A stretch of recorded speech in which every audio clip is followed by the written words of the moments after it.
हाय good morning welcome back students. So हम लोग क्या कर रहे हैं? हम लोग क्लास 9th का चैप्टर नंबर 3 कर रहे हैं, इलेक्टोरल पॉलिटिक्स। ठीक है, इसमें हम लोग इलेक्शन प्रोसीजर के बारे में तो पहले पढ़ चुके हैं। हमने डिस्कस किया कि जो फ्रंट पेज पे कैसे लोकदल पार्टी के जो लीडर हमारे ताऊ देवीलाल जी ने किस तरह से लोकदल पार्टी को फॉर्म किया और फिर न्याय युद्ध चलाया, ठीक है, कांग्रेस पार्टी के खिलाफ, और बीजेपी के साथ कोalition करके 1987 में गवर्नमेंट बनाई।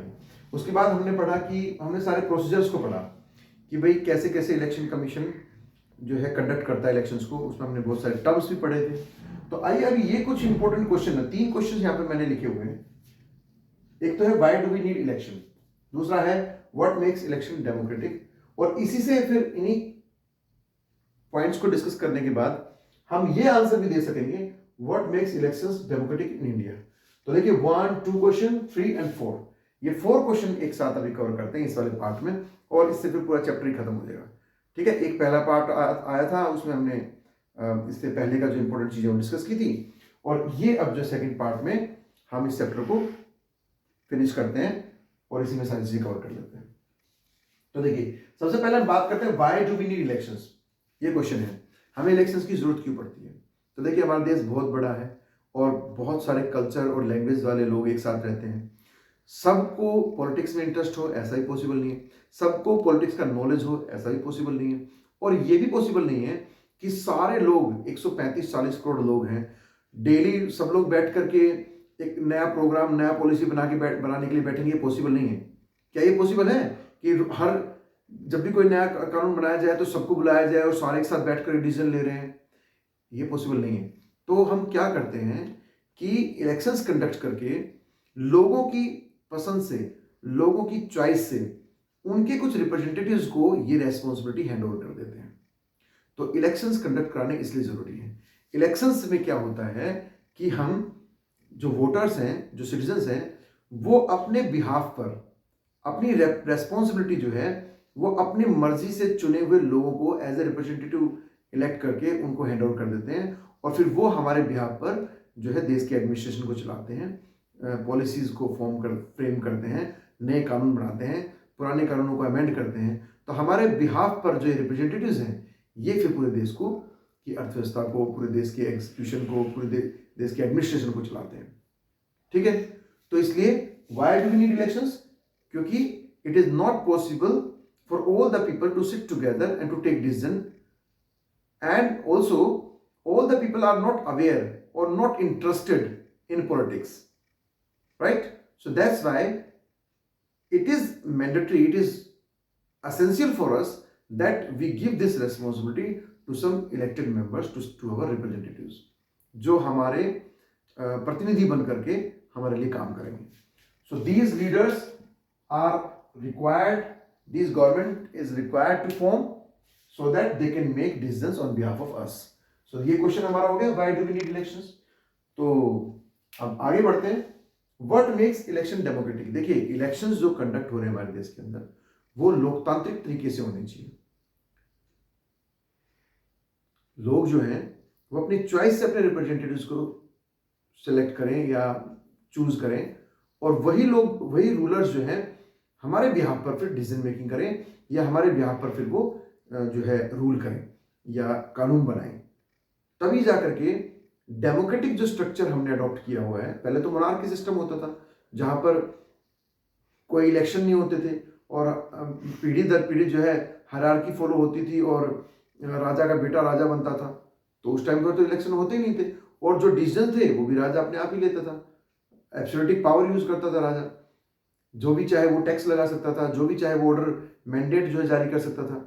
लेकिन हमने आफ्टर लॉन्ग स्ट्रगल पूरी दुनिया ने मोनार्की को एबोलिश कर दिया है। अब हम डेमोक्रेटिक सिस्टम को फॉलो कर रहे हैं। तो डेमोक्रेटिक सिस्टम के अंदर इलेक्शन भी डेमोक्रेटिक तरीके से ही होने चाहिए, फ्री एंड फेयर इलेक्शन होने चाहिए, तभी उसके कोई मायने हैं।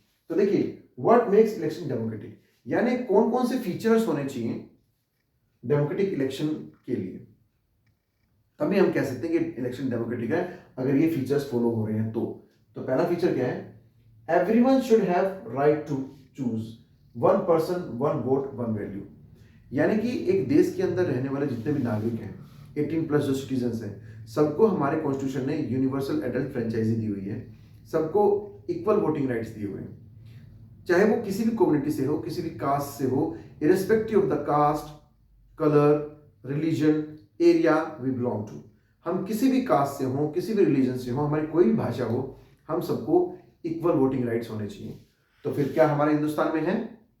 बिल्कुल है। हमारे इंडिया में सभी रिलीजन के लोगों को, सभी एरिया के लोगों को, जो भी 18+ हैं, सबको 1 पर्सन 1 वोट 1 वैल्यू यानी इक्वल वोटिंग राइट्स दिए हुए। तो देखिए, व्हाट मेक्स इलेक्शन डेमोक्रेटिक, ये वाला टॉपिक जो है आपको समझ में आ गया। अगर ये फॉलो हो रहा है तो इसका मतलब ये कैसा तरीका है? लोकतांत्रिक तरीका है, डेमोक्रेटिक तरीका है। तो ये होना चाहिए, और ये इंडिया में फॉलो हो रहा है ना? हाँ, हो रहा है। तो फिर ये वाला क्वेश्चन भी देखिए साथ के साथ हम सोल्व कर रहे हैं। What makes elections democratic in India? तो इंडिया के अंदर ये फॉलो होता है, इसलिए यही हमारे इलेक्शंस को डेमोक्रेटिक बनाता है इंडिया में। Second point, what makes election democratic? Parties and candidate should be free to participate in election. देखिए, किसी भी रिच पॉलिटिकल पार्टीज कई बार बहुत ज्यादा पैसा इकट्ठा कर लेते हैं और अमीर लोगों का डोमिनेंस पार्टी में बढ़ जाता है।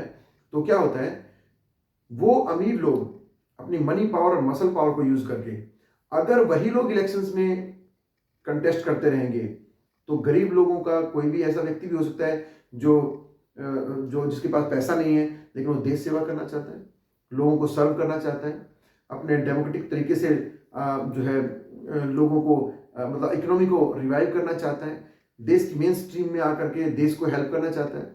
लेकिन अगर पार्टी और candidate should be free to participate in election, तो यानी कि ऐसा नहीं होना चाहिए कि बहुत बड़ी पार्टी है तो सिर्फ बड़ी पार्टी इलेक्शन लड़ रही है।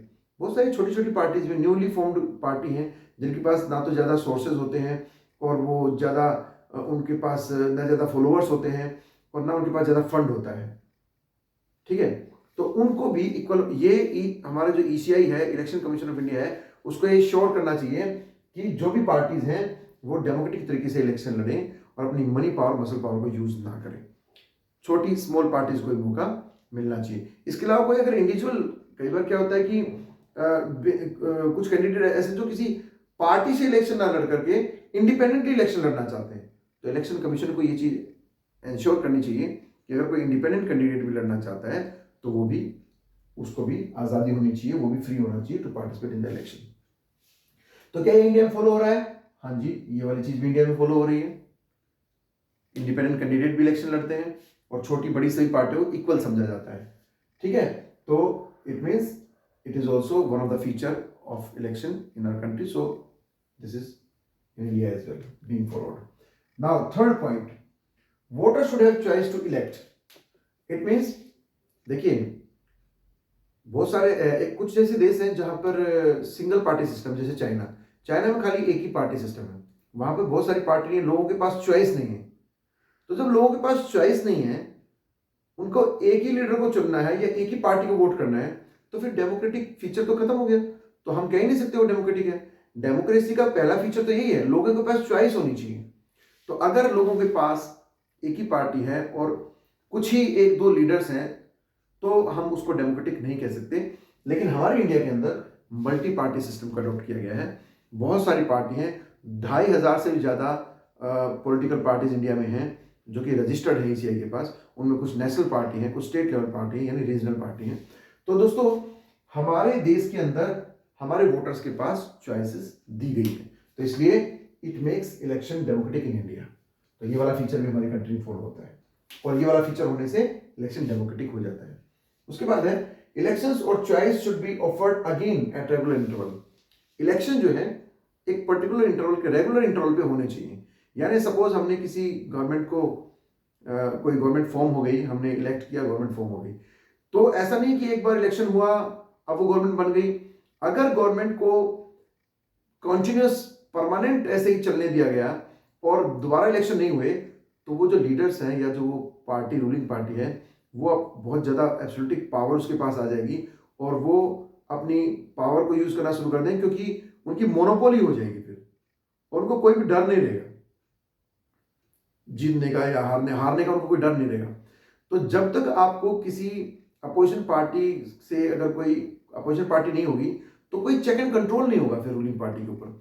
तो एक तो गवर्नमेंट की एफिशिएंसी को इंप्रूव करने के लिए भी जरूरी है कि मल्टी पार्टी सिस्टम को यूज किया जाए और रेगुलर इंटरवल पे जो है इलेक्शंस कराए जाए। तो हमारे इंडिया में हर 5 साल में इलेक्शन होते हैं ना? हाँ होते हैं। तो इसलिए election are democratic in India. Election should be conducted free and fair. मैंने ये वाली बात जो है ये बहुत ही लास्ट है, but it is very important point, it's not least point, very important. Free and fair elections. देखिए इलेक्शन जो है ना वो फ्री एंड फेयर तरीके से होने चाहिए। कोई अमीर व्यक्ति अपने मनी पावर को यूज करके या कोई जो है क्रिमिनल जो बैकग्राउंड के लोग हैं वो अपनी मसल पावर को यूज करके अगर वो इलेक्शन में आ रहे हैं या वो डोमिनेट करते हैं पॉलिटिकल पार्टीज को, तो फिर वो अपने फायदे के लिए उस सरकार को यूज करेंगे। अपने फायदे के लिए जो है टिकट्स का डिस्ट्रीब्यूशन भी होगा, तो पैसे के हिसाब से अगर टिकट्स का डिस्ट्रीब्यूशन होने लगेगा, जो ज़्यादा पैसा देगा बिड करेगा उसको टिकट मिलेगी और वो बीजेपी पार्टी से इलेक्शन लड़ सकता है, या जो ज़्यादा पैसे देगा वो कांग्रेस पार्टी से टिकट लड़ सकता है। तो फिर तो अगर पैसे से अगर वैल्यू करेंगे टिकट को, तो इस तरीके से तो फिर जो है ये फ्री एंड फेयर इलेक्शन नहीं होगा। दूसरा जब इलेक्शन कंडक्ट होता है तो वोटर्स को फ्री चॉइस होनी चाहिए वोट करने की। ऐसा ना हो कि लीडर्स या पार्टी पैसा यूज करके या मसल पावर यूज करके वोटर्स को फोर्स कर रही है किसी पर्टिकुलर कैंडिडेट को वोट करने के लिए। तो ऐसा नहीं होना चाहिए। तो क्या हमारे देश में free and fair election conduct कराने की कोशिश होती है? जी, इलेक्शन कमीशन ऑफ इंडिया जो है बहुत कोशिश करता है। तो ये वाला भी फीचर हमारे जो है इलेक्शन कमीशन इस फीचर को फॉलो करता है। तो इस प्रकार तो ये हमने क्या डिस्कस किया अभी, व्हाट मेक्स इलेक्शन डेमोक्रेटिक। तो अगर ये वाले फीचर्स अगर किसी इलेक्शन प्रोसीजर में फॉलो होते हैं तो हम कहेंगे कि वो इलेक्शन जो है डेमोक्रेटिक इलेक्शन है। तो चूंकि इंडिया में भी ये सारे फीचर्स फॉलो होते हैं तो हम कह सकते हैं कि इंडिया का जो इलेक्शन है वो डेमोक्रेटिक है। It makes election democratic in India. अब यहां पे आते हैं, देखिए हमारा ये क्वेश्चन हो गया why do we need elections, और ये भी क्वेश्चन कवर हो गया व्हाट मेक्स इलेक्शन डेमोक्रेटिक, और ये भी क्वेश्चन कवर हो गया what makes election democratic in India. ठीक है, अब लास्ट इंपॉर्टेंट जो एक टॉपिक बच गया वो है कि challenges to free and fair election. ये जो लास्ट पॉइंट है ना कि इलेक्शन फ्री एंड फेयर होने चाहिए। तो ऐसा हमने क्यों किया, कहा ऐसा, क्योंकि इलेक्शंस को जो है ना फ्री एंड फेयर कंडक्ट कराना ये एक बहुत बड़ा चैलेंज है, क्योंकि इतना बड़ा देश है और बहुत सारी पार्टीज हैं। जब कंपेनिंग पार्टी के लोग कंपेनिंग करते हैं तो वो बहुत सारे जो है मेल प्रैक्टिसेस यूज करते हैं, डर्टी ट्रिक्स को यूज करते हैं, और बहुत सारे पैसे वाले लोग या क्रिमिनल बैकग्राउंड के जो लोग होते हैं अपनी मसल पावर को यूज करके इलेक्शंस को जो है वो डेमोक्रेटिक इलेक्शंस कंडक्ट होने में बहुत सारी प्रॉब्लम्स क्रिएट करते हैं।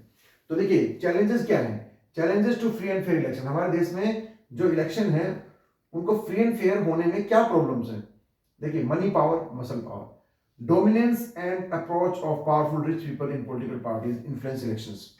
हमारे देश में जो इलेक्शन है ना, क्योंकि यहाँ पे गरीबी बहुत ज्यादा है और लोग ज्यादातर इलिटरेट हैं, अनएजुकेटेड हैं, वो अपनी वोट की वैल्यू को नहीं समझते, वो थोड़ा बहुत पैसा लेकर के किसी के फेवर में वोट डाल सकते हैं।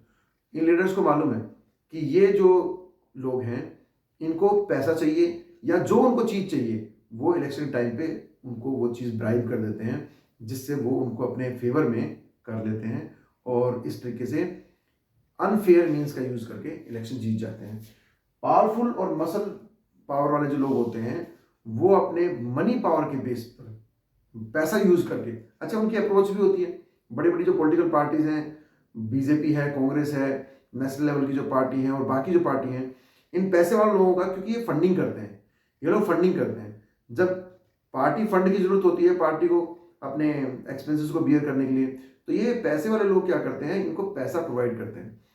और पैसा क्यों प्रोवाइड करते हैं, क्योंकि फिर वो अगर वो पार्टी जीत जाती है और रूल में आ जाती है या मेजोरिटी में जीत करके सरकार बना लेती है, तो फिर यही पैसे वाले लोग या क्रिमिनल बैकग्राउंड वाले लोग फिर इस पार्टी को यूज करके, इस गवर्नमेंट को यूज करके अपने फेवर में नए नए कानूनों को, उनको तो सब पता होगा फिर कि अभी नया कौन सा कानून पास होने वाला है, किस एरिया में रेट बढ़ने वाले हैं प्रॉपर्टी के, किस एरिया में किस फील्ड में टैक्स बढ़ने वाला है, कहाँ घटने वाला है, तो वो उसका फायदा उठा करके अपना बिजनेस को जो है ग्रो अप कर सकते हैं और बहुत सारा पैसा कमा सकते हैं। तो इसलिए ये एक बहुत बड़ा चैलेंज है free and fair election conduct कराने में। Candidate with criminal connection push others to secure seats ticket. देखिए जो पार्टी होती है ना, पॉलिटिकल पार्टी, वो जो अपने इलेक्शन के टाइम पे टिकट्स का डिस्ट्रीब्यूशन करते हैं, तो उस टाइम पर जो क्रिमिनल बैकग्राउंड के लोग होते हैं वो धमकियां दे करके, फ़ोन करके, जो पॉलिटिकल लीडर्स होते हैं उनको फ़ोन करके और अपने किसी फेवर वाले व्यक्ति को टिकट्स दिलवा देते हैं। और ऐसा होता है, हमारी कंट्री के अंदर ऐसा होता है।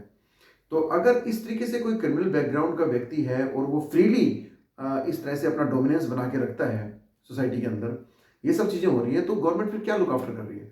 अगर ये चीज़ें भी हो रही हैं देश के अंदर, तो फिर ये इलेक्शन फ्री एंड फेयर नहीं है, ये डेमोक्रेटिक स्ट्रक्चर नहीं है। इसको इलेक्शन कमीशन ऑफ इंडिया को ये भी लुक आफ्टर करना चाहिए, सुप्रीम कोर्ट को भी ये चीज़ लुक आफ्टर करनी चाहिए और इनको कंट्रोल करना चाहिए। इस तरह का इन्फ्लुएंस नहीं होना चाहिए। डायनेस्टिक सक्सेशन और distribution of tickets to their relatives.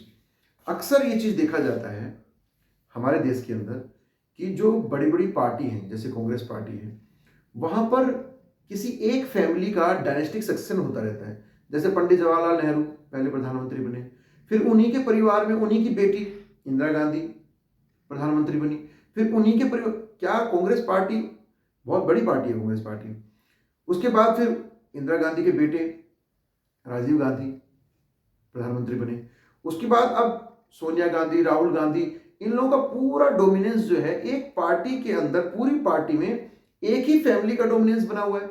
ये क्या है? ये डायनेस्टिक सक्सेशन है। ऐसा नहीं होना चाहिए। अब जैसे यूपी में हम बात करते हैं तो अखिलेश यादव, पहले उनके फादर मुलायम सिंह जो है सत्ता में रहे एसपी पार्टी से, फिर उन्होंने अपने बेटे को सीएम बनाया, अपने बेटे को आगे कर दिया। अब उनके चाचा जो है वो भी कंपटीशन में है, यानी सारा कंपटीशन ही फैमिली के, कहीं चाचा खड़ा है, कहीं मामा खड़ा है, कहीं भाई खड़ा, कहीं भतीजा खड़ा है, यानी कि पूरी गवर्नमेंट तो उनके घर में ही है। इनमें से कोई तो एक जीत जाएगा ना, तो कोई भी एक जीत गया तो सरकार तो घर में ही रहेगी। तो इस तरह का जो है फैमिली या डायनेस्टिक सक्सेशन को जो है जो हमारा इलेक्शन कमीशन है उसको देखना चाहिए, कुछ एथिकल कोड ऑफ कंडक्ट होना चाहिए। ऐसे नहीं कि एक ही परिवार के लोग, आज अगर आदमी हार गया तो औरत को खड़ा कर दिया, औरत हार गई तो मामा को खड़ा कर दिया, मामा को हार गया तो भतीजे को खड़ा कर दिया। तो ऐसे तो सरकार आपके घर में ही रहेगी। बाकी जो पॉलिटिकल पार्टी के अंदर बाकी जो मेंबर्स हैं वो क्या सिर्फ बैक ऑफिस में काम करने के लिए हैं? उनको भी मौका मिलना चाहिए। तो इस तरह का ये चीज़ भी सरकार को लुक आफ्टर करनी चाहिए, कोई कोड ऑफ कंडक्ट जो है बनाना चाहिए। Small parties and independent candidates, देखिए ये भी एक बहुत बड़ी प्रॉब्लम है कि जो बड़ी पार्टी हैं उनके पास बहुत पैसा होता है, बहुत फंड होता है उनके पास, और वो एक ऐसा चेहरे होते हैं कि उनको सब लोग जानते हैं, तो वो अपने इस पहचान का फायदा उठाते हैं और अपने उस पार्टी, बहुत बड़ी पार्टी होने के कारण उसका फायदा उठाते हैं, अपनी अप्रोच का फायदा उठाते हैं। और जो एक इंडिपेंडेंट कैंडिडेट है जिसके पास ना तो पैसा है, ना फंड्स है लड़ने के लिए, कंटेस्ट करने के लिए, और ना उसकी इतनी ज़्यादा अप्रोच है, लोग उसको जानते भी नहीं हैं, उसके चेहरे को नया चेहरा है, तो उसको इतना ज़्यादा टफ कंपटीशन झेलना पड़ता है कि वो कैंडिडेट जो है, जो एक देश की सेवा करना चाहता है कैंडिडेट, वो अपना रिप्रेजेंटेशन देना चाहता है, वो इस कंपटीशन में एंटर ही नहीं हो पाता, क्योंकि ऑलरेडी जो एग्जिस्टिंग पुरानी जो पार्टीज हैं, बीजेपी है, कांग्रेस है, या पुरानी जो पार्टी और चली आ रही हैं, वो इतना ज़्यादा जो है उनके फॉलोअर्स होते हैं कि वो इन नए कैंडिडेट्स को बहुत ज़्यादा जो है सेटबैक करते हैं, डिप्रेस करते हैं, या ऑब्स्टिकल्स क्रिएट कर देते हैं कि एक नए इंडिपेंडेंट कैंडिडेट का या छोटी पार्टियों का उभर करके स्टेट लेवल या नेशनल लेवल पहुंचना बहुत मुश्किल है। तो ये भी जो है जो हमारा इलेक्शन कमीशन ऑफ इंडिया है उसको लुक आफ्टर करना चाहिए, क्योंकि हमारे देश में डेमोक्रेसी है और सबको अधिकार है, कोई भी इलेक्शन में खड़ा हो सकता है, इंडिपेंडेंटली आप इलेक्शन लड़ सकते हैं। तो दोस्तों ये सब चैलेंजेस थे, इन सबको इलेक्शन कमीशन को लुक आफ्टर करना चाहिए और कुछ नए प्रोग्राम्स, कोड ऑफ कंडक्ट बनाने चाहिए। ये सारी चीज़ें हैं जो फीचर्स होनी चाहिए इलेक्शन को जो है डेमोक्रेटिक बनाने के लिए, और इलेक्शन हमें क्यों चाहिए ये हमें समझ में आ गया। तो ये जो इलेक्टोरल पॉलिटिक्स वाला चैप्टर है, इस पूरे चैप्टर में हमने क्या पढ़ा? इसमें हमने इलेक्शन प्रोसीजर को पढ़ा, बहुत सारे न्यू टर्म्स जान लिए, कैसे कैसे कैसे कैसे इलेक्शन कंडक्ट होता है, वो सारे प्रोसीजर जान लिए। फिर 3-4 इंपॉर्टेंट क्वेश्चन, जैसे कि इलेक्शन डेमोक्रेटिक कैसे होते हैं, क्या चैलेंजेस हैं और क्यों हमें इलेक्शन की जरूरत है। अब ये चैप्टर मेरी तरफ से ख़त्म हो गया है, लेकिन मैं आपको फिर प्रेफर करूँगा कि आप सेल्फ स्टडी किया कीजिए और underline and pen down your doubts. If you will start making your self notes, good students always make their self notes. तो ये तो सिर्फ आपको थोड़ा सपोर्ट करने के लिए है, लेकिन आपको खुद सेल्फ स्टडी करनी चाहिए और खुद के नोट्स बनाने चाहिए, तभी आप अच्छे स्कोर कर पाएंगे. Thank you so much.